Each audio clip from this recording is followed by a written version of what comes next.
Hey there guys, it's Orms Plays with another video today. Oh right, so today I'm doing something a bit different. So today I am going to be talking about the Bad Batch series, Star Wars Bad Batch. It's just had its finale for the final season basically. And I thought I'd just give some of my thoughts on the ending and the series in general. But if you like more videos like this in the future, then do let me know in the comments down below and leave a like as well, don't forget. And don't forget to subscribe too. So today we're just going to talk about the Bad Batch, and as you can see I'll have some footage of the Bad Batch in the background, and I'll have some gameplay of footage from Battlefront as well playing too, so just to keep you interested. But anyway, the Bad Batch has finally ended. So what are my thoughts? My thoughts, I really liked the show for what it was in general. Like, it was just like a really good show in my opinion. Like the story, like the world, like the creativity of it. Like obviously it was a spin-off from Clone Wars, and we know how good Clone Wars is. Like, it was absolutely brilliant, and like the animation is just top tier, honestly. Like, it's just crazy what these animated projects like these days are now, like how good they are. But I will warn you guys, I am going to talk about some spoilers in this. So if you don't want to hear any spoilers, then you probably want to click off the video, okay? So there's your spoiler warning. And I'll give you another spoiler warning now. So do click off the video if you don't want to be spoiled for the ending of the Bad Batch series, okay? So obviously, the Bad Batch, they've obviously had a few things happen to them. So obviously, they showed up in the Clone Wars final season, and they rescued Echo, obviously, with help of like Anakin, Rex, and all that. And then obviously after that, they got their own show basically. So now that it's ended, I do have a few thoughts of where, like, possibly like the next animated project in the Star Wars could go, or just where the story's leading to, because obviously there's a few story elements in the Bad Batch that leads into other projects in the Star Wars galaxy. So yeah, but I will say, like, the first things first, the ending was not what I expected. That's all I say. Like, I was expecting something different, and like, I was completely wrong.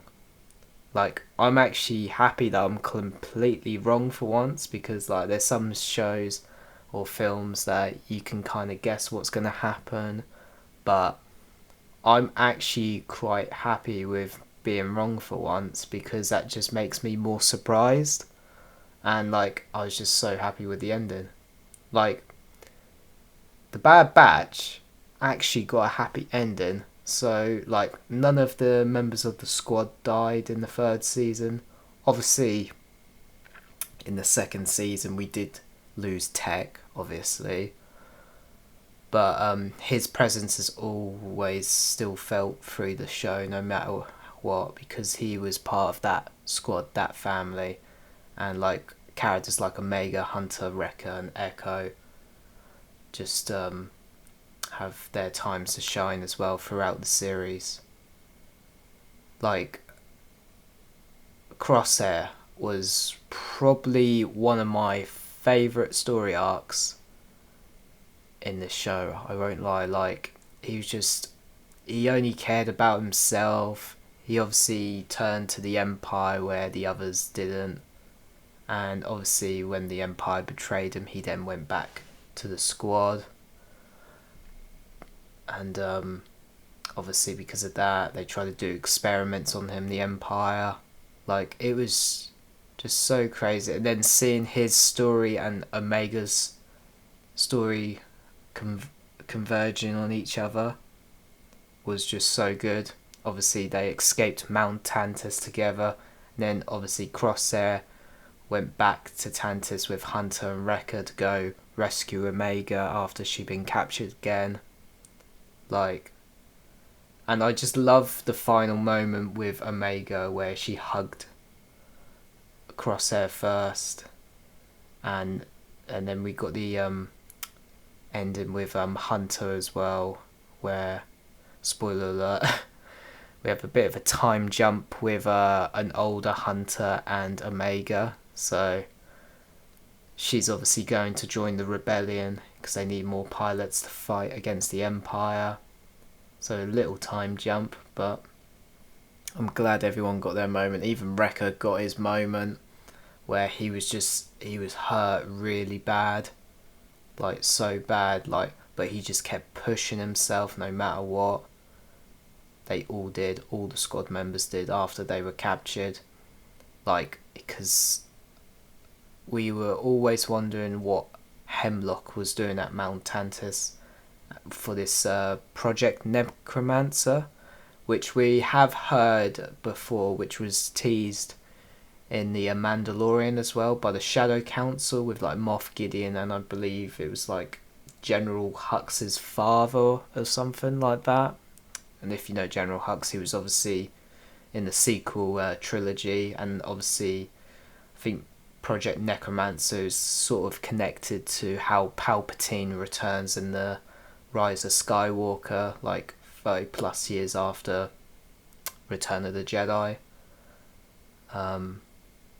But yeah, it was so cool finding out what could have potentially been Project Necromancer, and it kind of makes me think it leads into obviously they were trying to clone people, I presume. That's why the Emperor shows up earlier in the series. So yeah, but it kind of makes me think because we got to see what was in the pods for Project Necromancer, which kind of seemed like they were like the shadow clones, which we had seen in season 2, and with the shadow clone who showed up in this season as well with the sniper rifle and all that. And then in the final episode when they all come out, they kind of seem like a bad batches or something, even worse than the Bad Batch.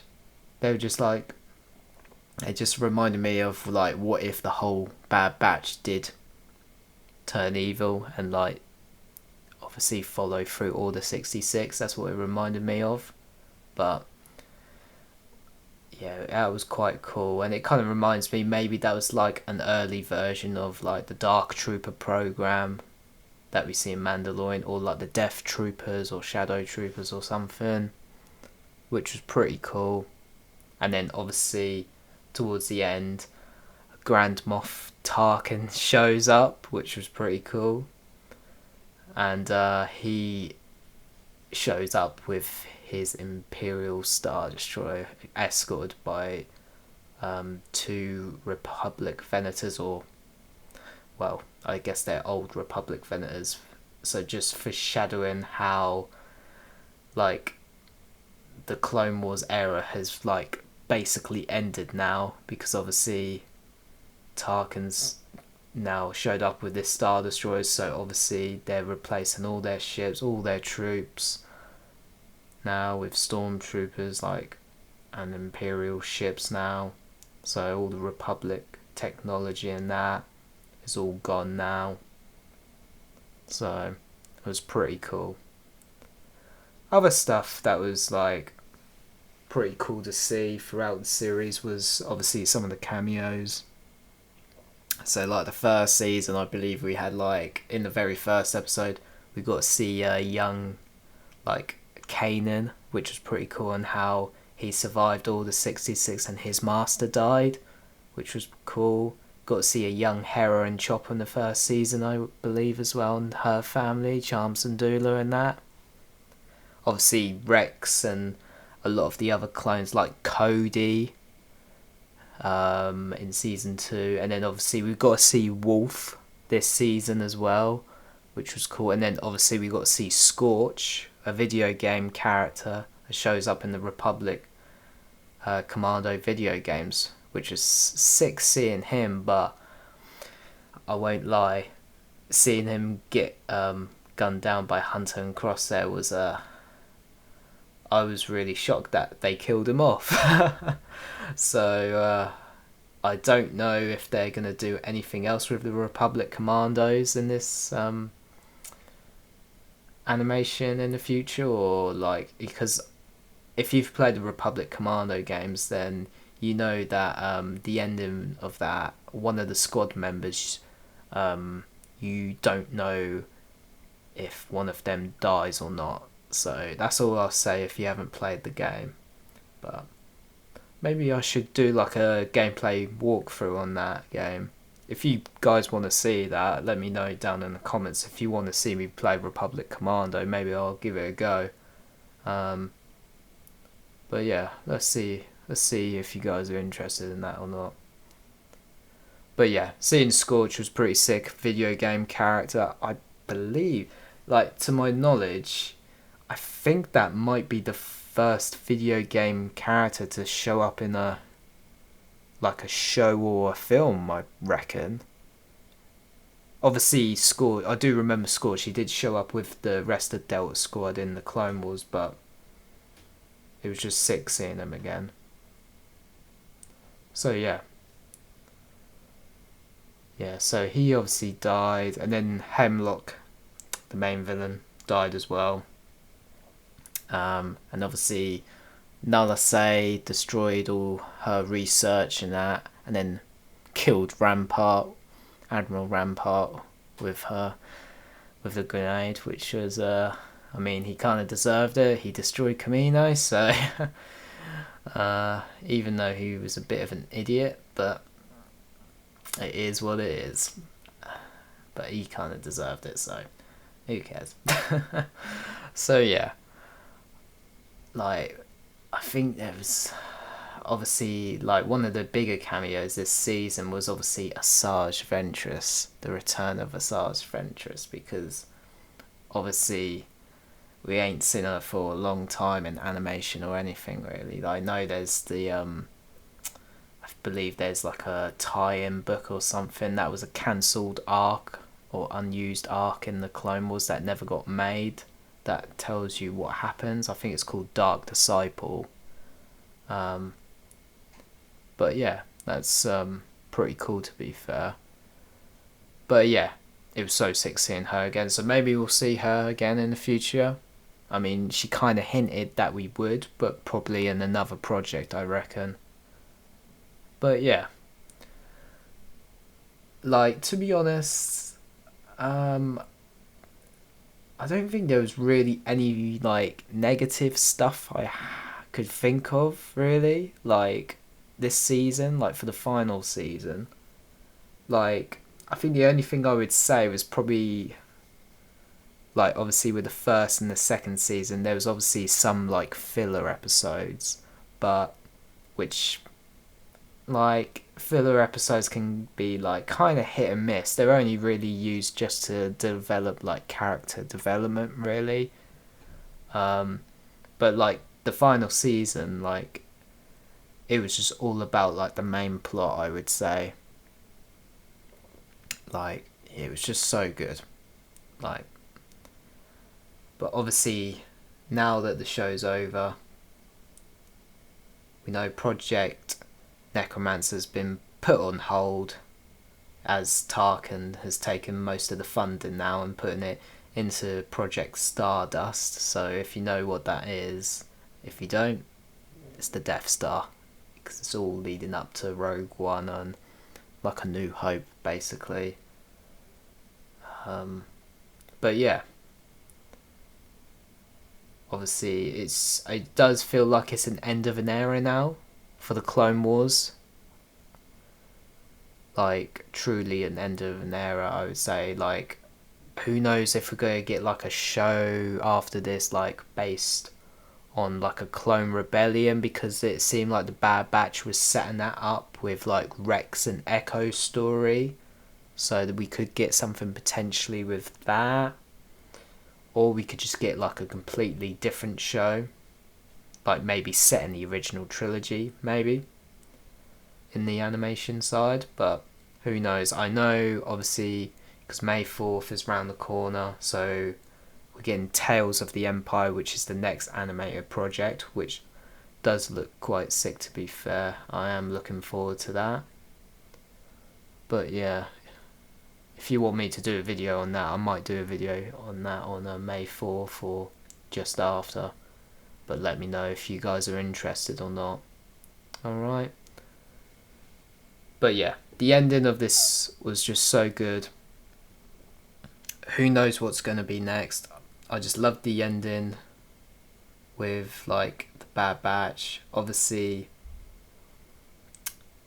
there wasn't really many sacrifices. Obviously Nala Se sacrificed herself. Crosshair did lose his hand. But I am happy that for once we actually did get like a happy ending in Star Wars for once. So I think that will probably be it, guys, to be honest. But if you have any thoughts that you want to express, then let me know. Put them down in the comments. I'm always interested to see what you guys are thinking. So I think I will leave it there, guys, today. Alright? If you want to see more videos like this, just let me know down there in the comments, okay? Right, yo, I will see you guys in the next one, and have a good one. Peace.